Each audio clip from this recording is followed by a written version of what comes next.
first of all we need to open the Bluetooth and connect it. Okay, you see Bluetooth, the name, okay, 2A7.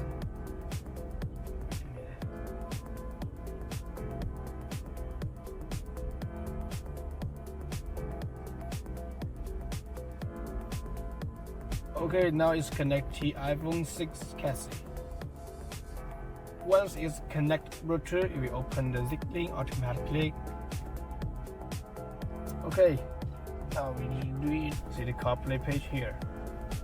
See, you can use WhatsApp, Telegram, Spotify, Google Maps, and some apps from your original phone. Navigation music. How to disconnect and hotspot manually. Disconnect Bluetooth and turn off the Zlink. It's okay.